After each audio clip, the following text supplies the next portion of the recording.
এবার ভারতসহ ব্রিক্সের অন্তর্ভুক্ত 4 দেশকে কঠোর হুমকি দিলেন মার্কিন প্রেসিডেন্ট ডোনাল্ড ট্রাম্প। ট্রাম্পের এই হুমকির পর ভারতসহ 4 দেশের নেতাদের কপালে চিন্তার ভাঁজ। কিন্তু কী কারণে দেশগুলোর ওপর হঠাৎ এমন চড়াও হলেন এই বিশ্বমোড়ল? বিস্তারিত থাকছে আরিফ হাসানের প্রতিবেদনে।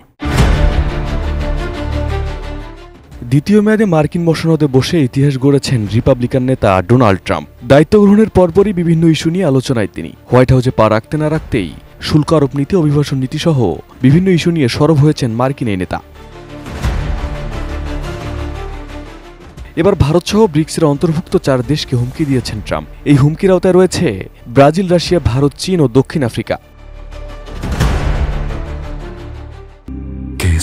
শেকড় থেকে শিখরে ওয়াশিংটনের রিপাবলিকান গভর্নর্স অ্যাসোসিয়েশনে বক্তব্য দেওয়ার সময় ট্রাম্প দাবি করেন, ব্রিক্স রাষ্ট্রগুলো মার্কিন ডলার ধ্বংস করতে একটি নতুন মুদ্রা তৈরি করতে চায়। সম্প্রতি ট্রাম্প ঘোষণা করেছেন, ব্রিক্সের অন্তর্ভুক্ত দেশগুলো যদি মার্কিন ডলারের বিকল্প কোনো মুদ্রা তৈরি করার চেষ্টা করে তবে তাদের পণ্যের উপর 150% শুল্ক আরোপ করবে যুক্তরাষ্ট্র। এমনকি সেসব দেশের পণ্য বর্জনেরও হুমকি দেন এই বিশ্বমোড়ল। এই হুমকির পর অবশ্য ব্রিক্স দেশগুলো থেকে কোনো প্রতিক্রিয়া পাওয়া যায়নি বলে জানান ট্রাম্প। এর আগে ট্রাম্প বলেছিলেন ব্রিক্স দেশগুলো যদি নিজেদের মুদ্রা চালু করে বা ডলার ব্যবহার বর্জন করে তাহলে তিনি তাদের আমদানির উপর 100% শুল্ক আরোপ করবেন। তবে এবার তিনি শুল্কের পরিমাণ আরও বাড়ানোর হুমকি দিলেন। তার মতে, যে কোনো দেশ যদি আন্তর্জাতিক বাণিজ্যে ডলারের পরিবর্তে অন্য মুদ্রা ব্যবহার করার চেষ্টা করে তবে তাদেরকে যুক্তরাষ্ট্রের সঙ্গে সম্পর্ক ছিন্ন করতে হবে।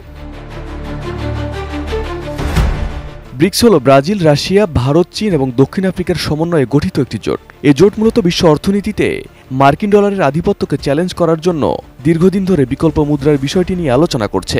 বিশেষ করে তারা বাণিজ্যে ডলারের পরিবর্তে নিজেদের জাতীয় মুদ্রা ব্যবহারের কৌশল নিয়ে কাজ করছে।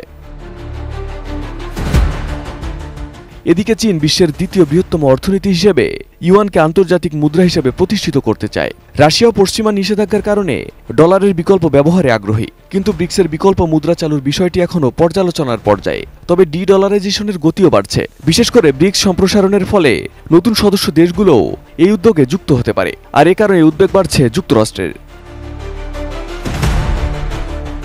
Arif Hasan, ATN news.